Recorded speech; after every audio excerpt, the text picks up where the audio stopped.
ile ya kwetu, kurudisha kwetu. Wa mutahhiruka minal ladhina kafaru. Allah alimwambia Isa ibn Maryam, nitakutakasa na wale waliokupinga Wayahudi. Waja'ilul ladhina tabauka, na nitawafanya wale wote waliokufuata fauka alladhina kafaru, wawe juu ya wale waliokupinga. Hili ni neno, ni ahadi ya Mwenyezi Mungu. Yoyote anayekiri kwamba Yesu Kristo ni nabii wa Mungu, ni neno la Mungu na ni roho wa Mungu, lazima awe juu siku zote ya wale wanaopinga ukweli huu. Sasa Rasulullah sallallahu alaihi wasallam, Nabii Muhammad sallallahu alaihi wasallam aliweza kusimamisha khilafa na kutawala hii dunia kwa sababu yeye ndiye aliyekuwa mfuasi namba 1 wa Masihi Isa ibn Maryam. Hadithi imo ndani ya Sahih Bukhari 3443. Anasema Mtume Muhammad sallam, mimi Rasulullah sallam aula nasi, ni wa mwanzo kwa watu bi Isa ibn Maryam fi dunia wal akhirah. Mimi ni wa mwanzo kwa watu kumfuata Isa ibn Maryam duniani na akhirah. Kwa hiyo ile Nabii Muhammad kumkiri Isa ibn Maryam kwamba ni roho wa Mungu, ni nabii wa Mungu, ni neno la Mungu, ndipo alipoanzia kupata hii nguvu aliyokuwa nayo na Waislamu wote waliofuata, kwa sababu walitembelea kwa kazi ya Mtume Muhammad SAW kuweza kumkiri Isa ibn Maryam, akumuisolate Isa ibn Maryam. Na ndio maana ukiangalia ndani ya Qur'ani leo, ukiangalia hata takwimu tu za Qur'an, ukiangalia neno Muhammad ndani ya Qur'ani limetajwa mara 4. Neno Isa, Yesu, katika Qur'ani limetajwa mara 25. Neno Masihi ambayo ndio Kristo, Kristo maana yake ni Masihi, limetajwa mara 10. Mwanamke pekee ndani ya Qur'ani aliyetajwa kwa jina lake, personal name, ni mwanamke anaitwa Bikira Mariamu, ametajwa mara 34. Kwa hiyo the whole story of the Quran is talking about the Christ. Qurani ilikuja kumzungumza Masihi Isa ibn Maryam. Kwa nini ilikuja kumzungumza Masihi Isa ibn Maryam? Kwa sababu Mungu anasema Isa lazima arudi. Lazima arudi kukalia kiti cha enzi cha Daudi, kwa sababu ilitabiriwa hata kabla hajaja. Akija lazima arudishe utawala wa Daudi.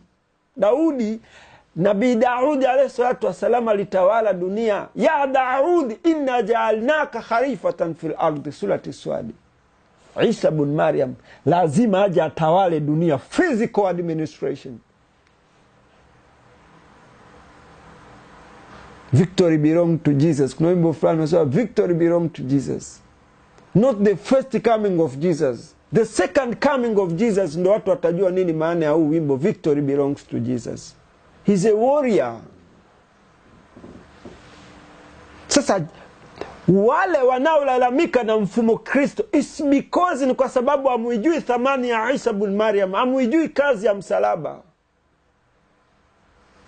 Kwa sababu Allah amesema ndani ya Qur'an, waja'ilul ladhina tabauka fawqa alladhina kafaru, mimi nitawafanya wale wote wanaokufuata yeye Isa ibn Maryam watawala wale wote wanaompinga. Leo Muislamu kutawaliwa na Wakristo ni sahihi kabisa, na wakupiga, wakuua, wakumalize, kwa sababu umekataa kumkiri Isa ibn Maryam. Tutalalamika sana, tunatengwa, tunapulili uamsho mfumo Kristo, na bado paka Muislamu wa mwisho ambaye atamkataa Isa ibn Maryam, dunia hii adhabu zinakuja. Leo Wakristo hawana matatizo, wanafweza, wana miundo yote, wanatawala dunia. It's because wamekiri kwamba Yesu ndiye Kristo. Lakini Waislamu tumegoma kumjadili Isa ibn Maryam. Waislamu hatuijui thamani ya Isa ibn Maryam iliyofanyika msalabani kwa kuongopewa na Wayahudi waliomkataa Isa ibn Maryam kwa miaka 2000.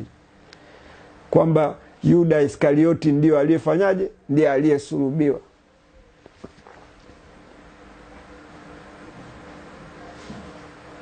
Walakin shubbiha lahum, ndipo tulipopotezewa hapa, kwamba ni Yuda Iskarioti. Inna lillahi wa inna ilaihi rajiun. Sasa maisha yote ya akhiru zaman, Nabii wetu ni shahada ya tatu, Isa ibn Maryam.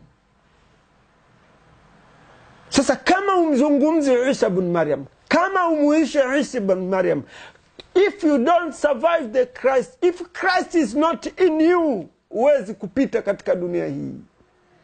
This is the truth ambayo utake usitake Waislamu, huu ndio ukweli. Na ndio unaonifanya mimi niingie makanisani. Kwa sababu Waislamu ukienda kuzungumza habari za Jesus Christ, nani atakaye kusikia? Kwa hiyo nimalizie darasa hili kwa kuambia Waislamu, ilmu ya taawil ni ilmu inayohusu tauhidi. Na kwa saizi anayekuja kusimamisha tauhidi ni Isa ibn Maryam. If you don't speak about Christ, you are nothing.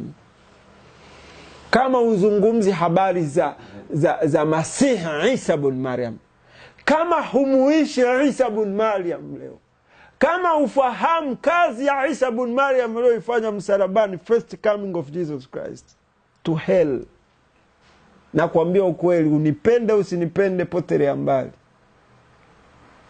Lakini kinacho uangamiza Uislamu ni kwa sababu ya kuishia ashhadu an la ilaha illa Allah wa ashhadu anna Muhammadur Rasulullah.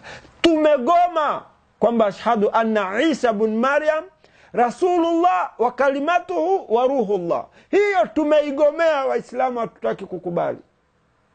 Ambapo Mwenyezi Mungu alisema sura ya 5 aya 82, wala tajidanna akrabahum mawadda lilladhina amanu alladhina qalu inna naswara. Kwa sababu Mungu alijua nyakati za akhiru zamani Waislamu watakuwa wameshapoteza dini, lakini wanaomjua Isa ibn Maryam ni Wakristo. Akasema itafika kipindi ambapo Muislamu wa kweli na Mkristo wa kweli watakuwa ni brothers, watakuwa wana undugu sawa sawa na wa mume na mke, mawada. A true Christian and a true Muslim watakuwa ndugu. Hiki ndicho kinachonifanya mimi niingie kanisani. Sasa nye kaeni misikitini, mtaona cha mtema kuni kama unachokipata watu wa Afrika ya Kati na Myanmar huko. Endeleeni kusema Mkristo ni kafiri. Fimbo za Allah zitawaua Waislamu. Tutandikwa mpaka Muislamu wa mwisho. Tadhalilishwa mpaka Muislamu wa mwisho. Usimlalamikie Allah wala usilalamikie mfumo Kristo, kwa sababu kinachotawala dunia saizi ni mfumo Kristo kwa mujibu wa Qur'an. Wajailu alladhina tabauka fawqa alladhina kafaru.